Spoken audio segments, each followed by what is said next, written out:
What's up, guys? It's February 9th, 2024. Pretty good day. It was an uptrend after this super tight range we've had for the last 2 days. It was nice to have an uptrend. I scaled in. I made back. I'm green for the day. Hope you guys are also green. Yeah, but it was a bull trend. So something I had, not something that came to me, like I was thinking about today, is I've been doing two types of measurements, leg one, leg twos, and breakouts. And then today it made me realize there's a good time and place for breakouts. What I mean by that is, so we were in a range, so even this could be a leg, but it's really a breakout, so I have to use the right tool. I had this up all day, and these were my targets. And then I was thinking, well, I could still have mini targets on the way here. And I was using the leg counting to get to the overall breakout targets. Because if you've been following along, I always have a problem deciding with which PT to take. Should I go for the breakout or should I go for the leg move? But I took this trade as a breakout, so I stuck with the breakout PT. And then if I was scaling in, I was just looking at micro legs. I wasn't scaling out, I was looking if the legs were being completed. In trends, the legs always get completed, so that's why I'm talking about the breakout PTs today, because yeah, I don't know, I've been going back and forth about that a lot when I'm trading, which PT makes more sense, and it's starting to make more sense that today for me these PTs make sense because it's a breakout of the range, whereas this would be like a flag. That's a flag. So gap up with continuation. Well, it's not a gap up, there's a wick here, so the market opened up and then broke out of yesterday's high. That was the 2 days high, so we had a gap up, we got a gap up, bull flag, consolidation, pullback. We never touched the higher time frame EMA, so there's a bull gap. This is a bullish gap right here. Oh, that's my dog. I hope you guys can't hear that. So bar one's the breakout bar. Breakout, no bear bar, and then bar three's follow through, pull back on bar four, and then this was a retest of this bar and yesterday's high to me. I got long here because this is also a bull flag. It's consolidating. I was really paying attention to trend lines, and as soon as these two pivots got put in, I drew the trend line right here. It was something of this nature. These two lows, and I held till it broke. So continuation, strong breakout, pull back into the trend line, and all these trend line breaks, there's another trend line from here to here. They become bull flags, so it's easy to add on. You see these two trend lines. This is a trend line. It breaks and comes back. That becomes a bull flag. Breaks and come back. This is a bull flag. With the context makes sense. So I was adding on the way up, only on the bull flags. And then within this price action, we got the leg one, leg two move. So here's the leg one, leg two, pull back, leg three, pull back, leg four, pull back, leg five, and then it fails. And you could scalp these highs and make money after the third leg. I don't recommend you go against the trend, but it is possible. So really strong bullish setups today. And then we have a trend line break. We have here's a head and shoulders reversal on a smaller time frame. The bullish tried 3 times, 1, 2, 3.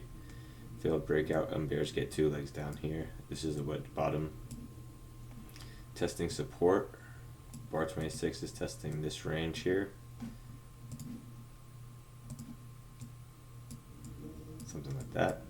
This becomes a double bottom on the EMA, so the EMA is acting as support. And if you guys wanted to get short, look at the control in the market. So the bulls have control in the market. The bear bars have wicks, so there's buying pressure. And then there's no good closes. Here's a close, you could argue 30, but that's after a leg one, pull back leg two, pull back leg three. With buying pressure, it's going to be a hard sell. Maybe you should say 34, but then right if you have a buy stop order, you don't even get filled. So you'd have to hit out quickly. It's pain. Well, this is a range, so you would have time if you scaled in here quick. If you got short here, let's do the math. So you get short on 34, and you get short on the high of this range, which is bar 35. And look, it comes right to the 50% level. So you short here, your price becomes here, and you get out for free. So in ranges you can average down to get out, but this is more like it's a tough range. You'd have to be quick because there's a lot of bullish pressure. If you start averaging down in this area, you just get out. You're gonna get shredded. You'll make more money flipping, trading with the trend. It's not good to take counter trend trades if you're new. So where are we? So here's the double bottom bull flag breakout. I bought this high, pullback breakout, the market cycle, spike, pullback and channel, and then yeah, we're just in a tight bull channel.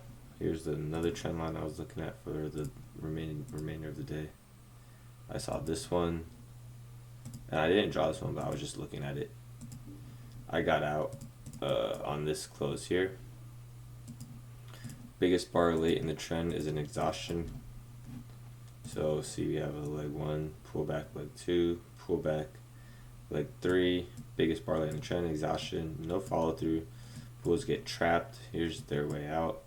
I got out before this was hit because for all the bears that get short, their target's going to be here and then the EMA. So I already knew if they hit this, they're going for this because it's late in the bull trend. We didn't really have a lot of sideways price action. So in terms of the market cycle, where are we with the market cycle?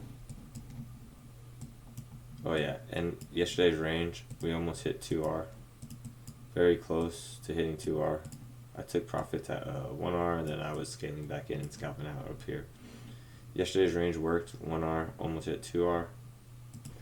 And if you're looking for intraday breakout targets, this is also a range, but I didn't use it. Here's one. There's a little bit more of an extended.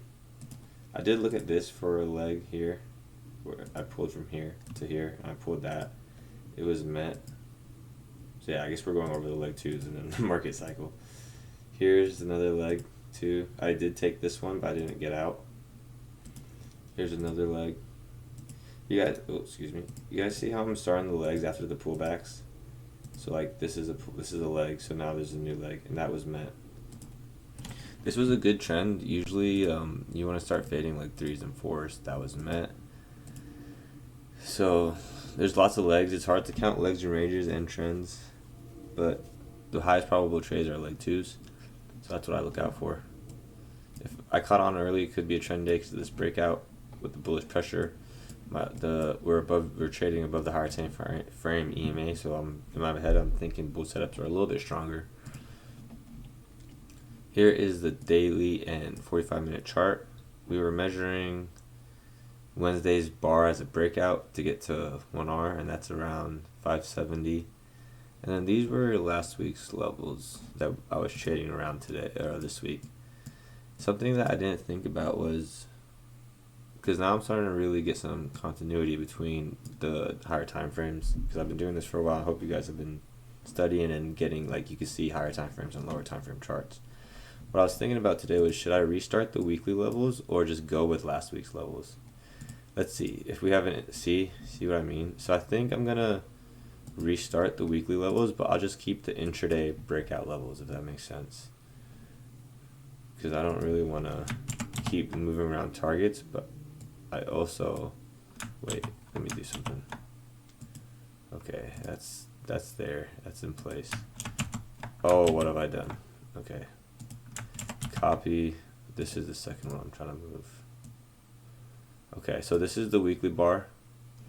These fib levels are the daily chart time PT. So we'll put one here, we'll put one here, and that's going to be my new levels for next week to play with the 50% though. There we go. Extend levels to the right. Save it. Go back. So this is this week's range. That's from Monday the 5th to Friday the 9th. I take the full week's range and just project it up and down in the 50% level. Go back to the daily chart. I'm going to change these to just like one color, just so we know which one's PT and which one's weekly. Use one color, green, just to keep it simple, so that way we know, like, purple is weekly levels, green is PT levels. So yeah, that's where we're at. I'm going to transfer these over to the 5-minute. I'm going to keep this trend line here because I want to see if it works. I'm starting to really understand how trend lines work. They're nice. They're good for finding where to place stops, how to stay in the trend longer. Trend line worked here. We talked about the market cycle, right? I know I brought it up out. So we broke out, we ranged, and now the market cycle it resets when we break out. We're breaking out, and then we channel, and then we range. So maybe we get a reversal, and then if a strong reversal. So like a reversal could look like we break up here, we have a failed breakout, comes down and it closes here. And a reversal is a breakout in the opposite direction, so this can also become a channel. So we'll see what happens if the bull trend holds. We've been holding above the higher time frame EMA for ages. Thanks for hitting the follow button. Thanks for watching these videos. I appreciate all the support. I drop them every day at 3 p.m. I'm starting to make some new shorts. Tell me what you think of them. I'm calling them flashcards because they're just like the main points from the blue books.